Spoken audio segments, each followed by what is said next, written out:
Good morning, ladies and gentlemen, and esteemed visitors and guests, ambassadors, camera crew, wider world. We are here at COP25 in Madrid. My name is Melanie Harwood, and I am the co-founder and co-creator of Educate Global. And our mission is to place an Educate Global climate change teacher into every classroom, into every school, everywhere. And we take education seriously. Now, something happened when we launched Educate Global early this year in April the 22nd. Our remit was to keep it in the United Kingdom as a template. We launched it at COP24 in Katowice in Poland, and with our partners, Unitar. And Angus Mackay said to me, Mel, can you keep it to 80 schools in the United Kingdom? Just make sure that there really is the appetite for climate change in education. Within 2 weeks, we'd signed up 1,973 schools in the United Kingdom, and then things got interesting. On a Saturday morning, I had a direct message on Facebook from a teacher in the United Arab Emirates, and she said, "Can I do this? Can I be one of the first 80? And I said, "No, because you're not in England." I went and had a cup of coffee, came back, and I thought, oh, you know what? I might as well just send her a direct message. And I said, well, if you can, go for it. And I sent her a draft press release. She got herself onto the cover of the Khalij Times in the UAE. And then a few weeks later, Marsha Alexander got in touch and said, "Hi there, I'm the first head teacher in the UAE to do your course. But I've got something interesting for you. All of my teachers are going to do the course." I didn't think much of it until a few days later, one of our team said, "You have to see this, something is wrong. Something's really very, very wrong." And all of a sudden, our systems were going bing, bing, bing, bing, bing. 327 teachers in one school became Educate Global Climate Change Teachers accredited by the United Nations. And I'm very, very lucky to be here today to introduce you to Marsha Alexander, who's the head teacher of that school. And she's going to be talking about the amazing things she's been achieving and how she is affecting this globally, because we are now in 40 countries around the world with more than 229,000 Educate Global teachers signing up. So, hello, Marsha. Hello, Mel, and hello, everyone. I'm Marsha Alexander from Dubai in the United Arab Emirates. I work as a head teacher in one of GEM's education schools, the kindergarten starters. And just as Mel informed you, all 327 teaching staff on my school are climate change teachers certified by the UN. Now, we could well have stopped with attaining certification. But we began to look at how can we transform teaching and learning. We wanted teachers to change the lives of students, and by transformational teaching, I didn't want it to be an empty signifier, a cliche. You had to be inspired in order to change lives. So we began to look at how can we integrate this in the curriculum. If it is a standalone piece of learning that is attached to the curriculum, it becomes weighty, the curriculum becomes unwieldy, and we're unable to transact it. I knew my teachers would definitely face a problem if it wasn't woven into the existing subjects. But in order to get that going, we also needed buy-in from the parents, so we decided to roll these courses out to our parents. 68 parent governors in my school have been accredited UN teachers. Now, when parents and students and teachers work together, it's far easier to get this implemented. Transformational teaching began to take root in our school through changes in pedagogy.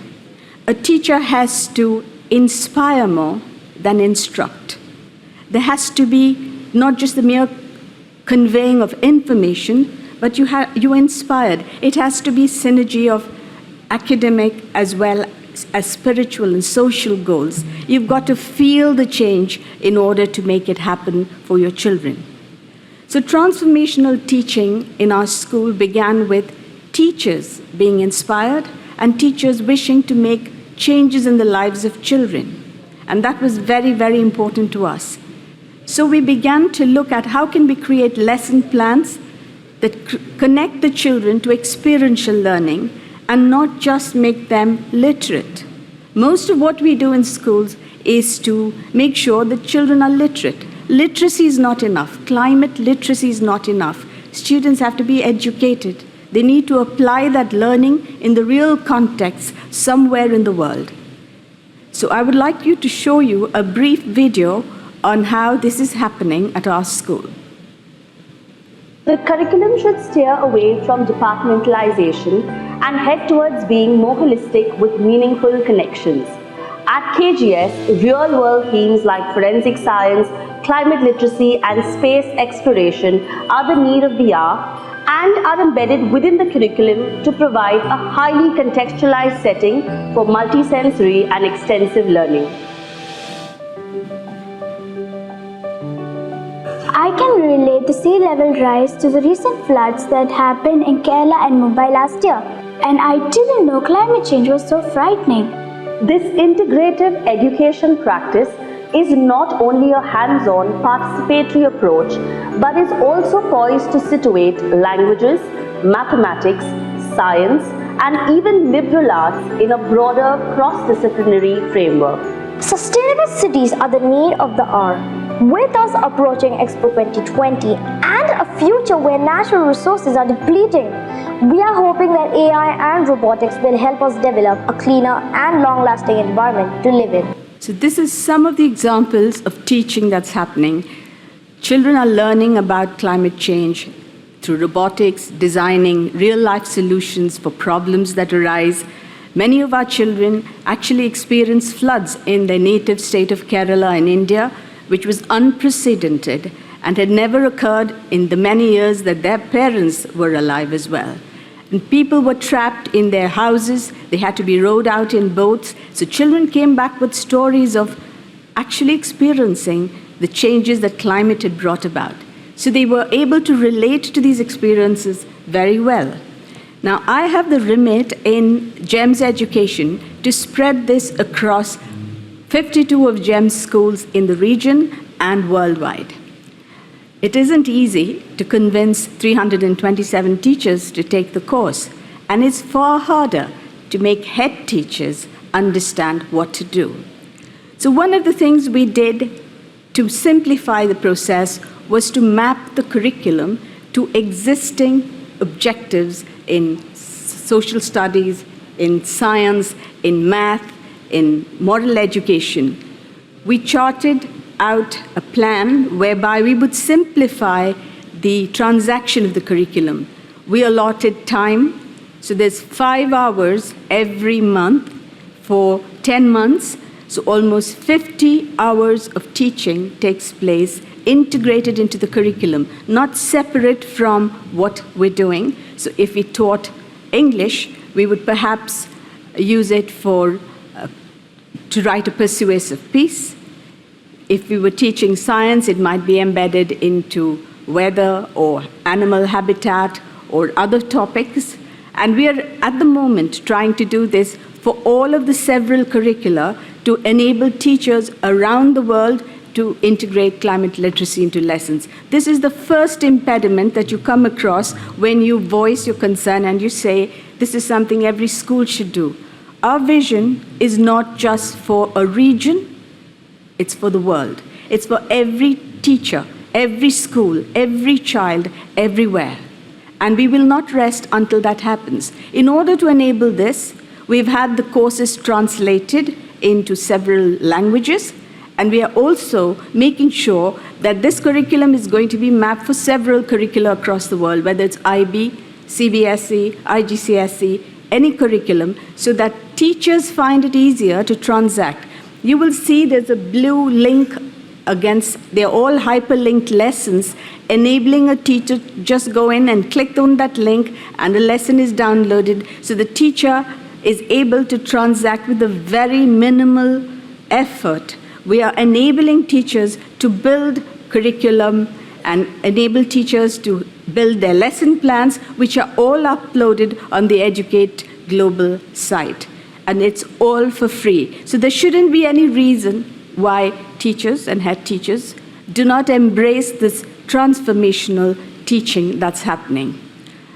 When I talk of this, we've given plenty of opportunities to children within the classes, within their school system, to apply their learning. And here's another short video of children using this learning in their surroundings in school.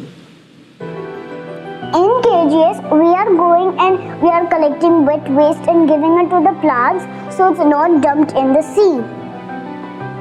The compost machine donated to our school by Dulsco helps us segregate wet waste from dry waste.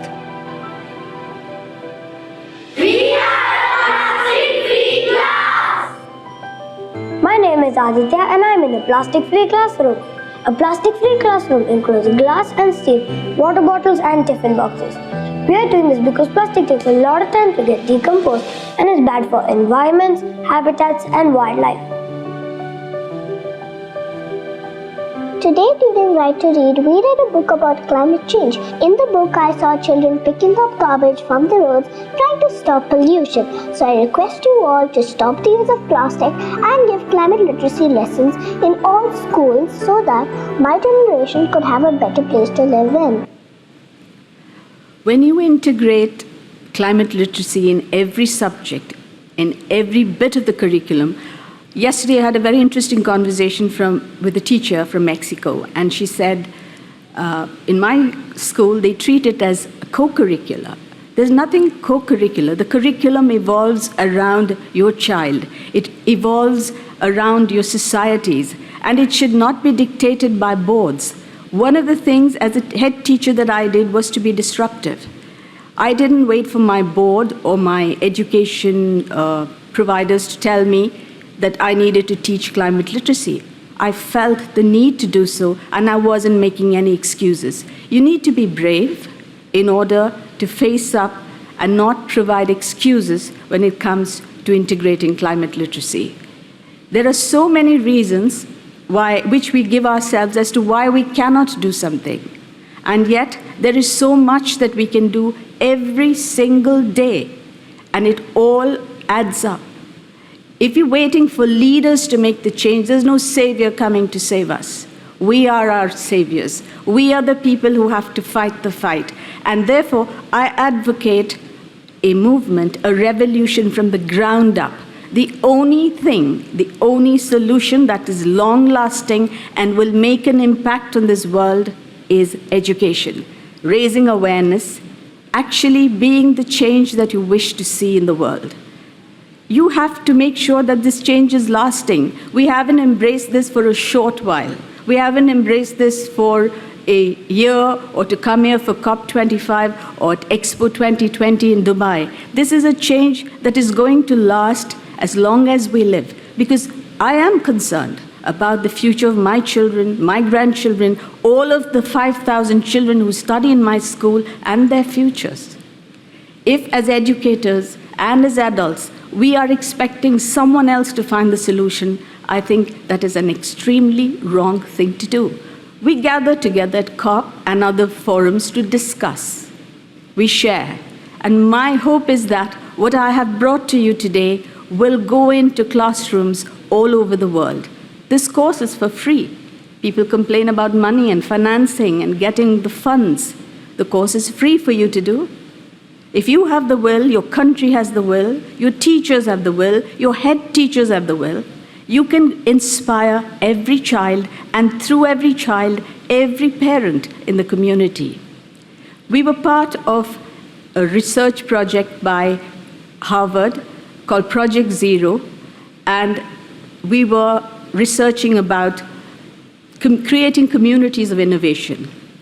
And I've actually feel that I've led from there to this Because the first thing we did in our research was to open doors. In our school, every parent can book a lesson, walk into the school, and see how lessons are being taught in that school. So if a parent had concerns about climate literacy or what is being taught in the school, they were welcome to come into the school and see the lessons in progress. We went from there to inviting our communities, our companies around, the World Green Economy Organization who's supporting us. And from there we decided we have to come to COP and take our message to the world. So we've now opened our doors to the world. I don't think leadership is just about being ahead and charging ahead and hoping the rest will follow. Leadership is about sharing, empowering others, and in turn, helping them build capacity wherever they are in the world.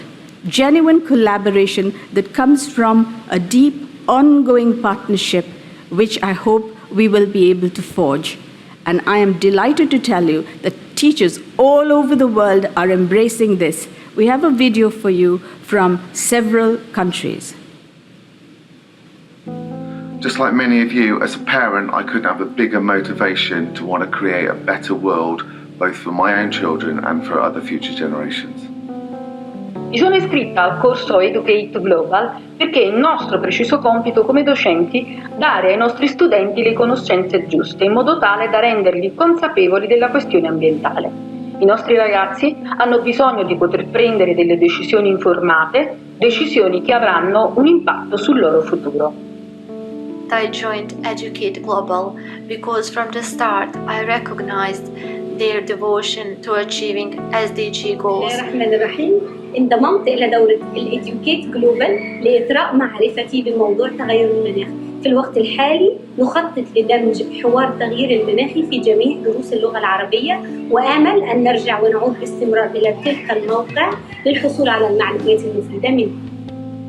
Being part of the Educate Global group means that I'm able to share resources and ideas with people from all around the globe so we can work together on this vital issue. Educate Global is very important to every single teacher.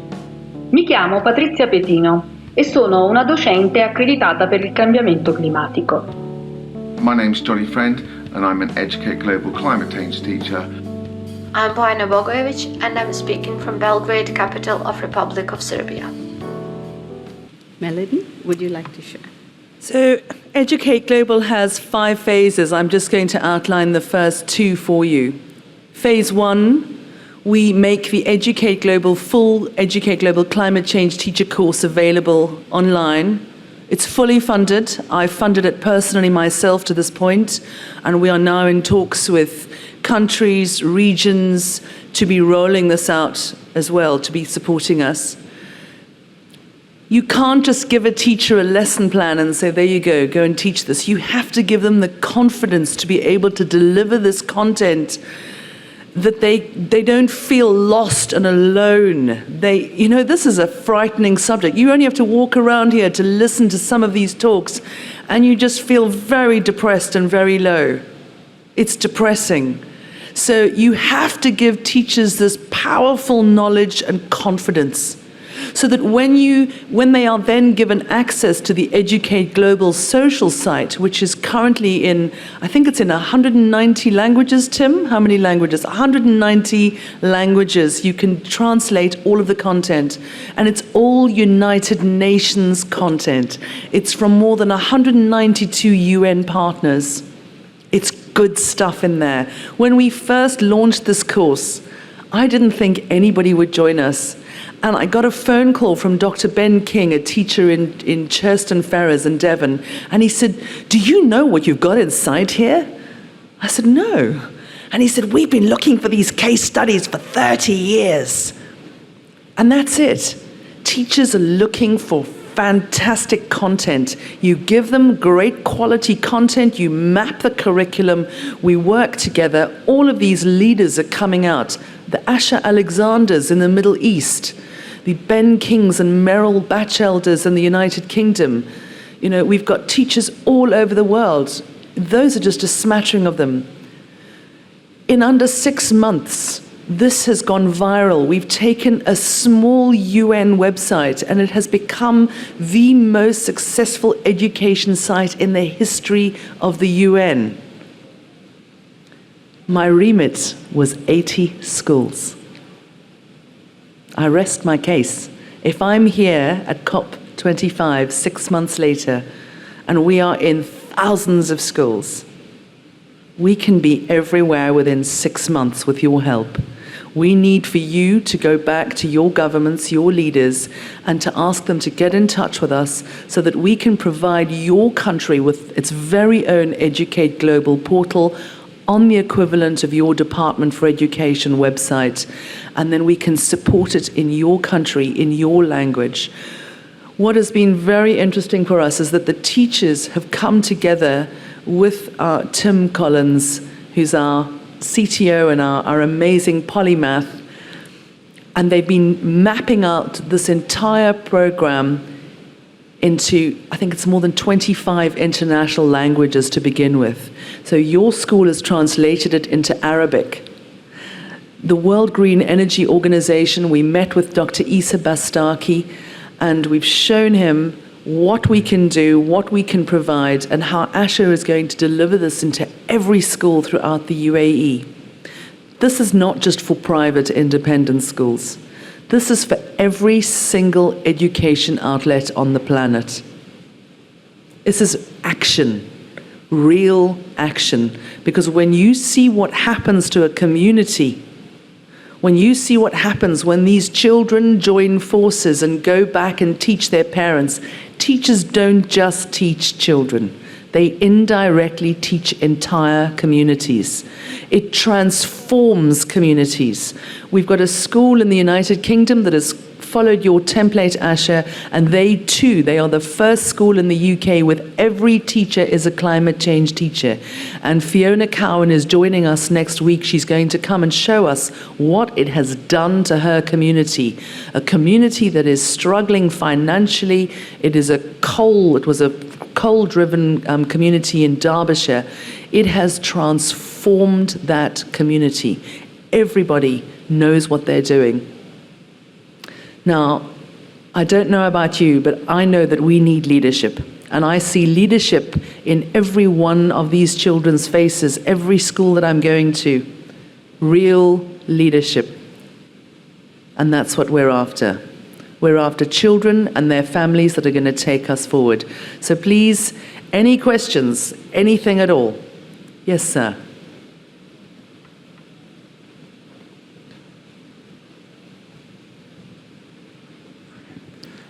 Thank you very much. This is quite interesting, and it blends well with what we are doing in Zimbabwe. I'm from Zimbabwe. I'm Tatenda. We just got some funds from UNITA. I heard you mentioning about UNITA to develop a national climate change learning strategy. That's why we attended this session, so that we learn, we know what to include in the strategy as well. Now, maybe I have maybe 2 or 3 questions. In terms of translating the material to local languages, you said you can support that? Yes, I think that's quite interesting. We can work with your government. Yes. And then we find the teachers in your region in the different languages, and we put a strategy together, and we can apply for development aid or funding, green funding, and we can build that very quickly. Asher's team put the Arabic version together in 3 weeks, and then we just get it and we make sure that it is correct, and we can build that portal for you on your country's website. Okay, wow, that's quite interesting. Now, coming back to my next question, what is the scope of this program? Do you cover only primary and high school students, or you can also cover universities and colleges? Everything. We go right from preschool. We have preschool right through to primary, middle school, secondary school, high school, further education. We are in colleges. We are even now 11 teaching universities in the United Kingdom are pushing forward their Bachelor of Education teachers and their PGCE students through the Educate Global program. So remember I said 5 phases. Phase 1, educate the teachers, upskill the teachers. Yes. Phase 2, provide them with the lesson mapping, the planning, with hundreds of lessons. All climate change has to be interweaved as if it's a golden thread right throughout your curriculum, right through from PE, little children, right up to the oldest. We've even got oldies like me doing it. And there are 5 courses to begin with. It's Children and Climate Change, Human Health and Climate Change, Gender and Environment, International Legal Regime, and my favorite is Cities and Climate Change. Okay. Yeah, that's quite interesting. I heard you mentioning about being accredited, coming to become a United Nations teacher, climate change teacher. That's right. How do one do that? What is the process? We will have a chat with you. You log on to educateglobal.org. So it's www.educate with a double C, EDUCCATE global.org. And we have a registration process there. You log into the site, you register, and then you do 5 chosen courses that we have put together from the UNCC Learn outline. You complete those, and then you come back to us, and we fully accredit you, as long as you have a school email address. So that is something that we're finding a bit of a challenge in China. We've had 700 schools from China sign up last week. We had 6 teachers from Ethiopia, 6 head teachers signed up last weekend from Ethiopia. It's coming. We have an average of 77 schools signing up an hour. So we'll get you through that process. All you have to do is get in touch with us. Let's have a meeting with your education minister, with your foreign ministers. Yes. Let's get going. Yes. Let's get going today. You're not leaving here until we've sealed the deal. Unfortunately, my education minister is not around, but there's a representative That's okay. from You the and education I can ministry. shake on it. Even myself, I'm the one coordinating the climate change learning strategy project development process, so it's fine. We can We'll have do a it. chat. Right. We'll Cheers. do it. Thank you. Thank you so much. Good morning. Good morning. My name is Maria Gosa, I'm also from Zimbabwe. I wanted to find out, this is quite very interesting and very challenging for us, because we feel that we need something like this back at home. But my question is, the content which you have, do you modify it to suit the different agroecological zones? Because climate change in our country is impacting different areas of the country differently. So if we are to make it relevant, the education has to, be aligned to the local niche conditions. Absolutely. I agree. What you need to do is, the courses may be general in nature, the lesson plans may be generic, but they are tweaked according to your circumstances. When I say curriculum is everything that happens to a child in the school. Yeah. It's the sum total of the experiences the child has. And the most relevant experiences are those that happen around the child. Yes. So the teacher adapts the curriculum to the needs of the child. So if you are in Italy, it may be different. If you're in Belize, you're different. If you're in Zimbabwe, you might want to look. But personally, I think all of our children should have an understanding of all the climate-related emergencies across the world as well. It's fine to educate children about their immediate surroundings because that's where they can apply their learning. But there is a very felt need that it should go past all boundaries, and children should start thinking and acting like global citizens. Thank you so very much. If you have any questions, please do get in touch with us. We will be here afterwards, or you can come and meet us at the UNITAR stand next week. We'll be here, but you can't miss us. We're the ones singing all over the place. Everybody's looking very glum. We're the ones singing every morning. So, and we're in Spain. We have to give each other kisses on both cheeks. So thank you very, very much for having us, and we'll see you all again next time. Thank you. Thank you.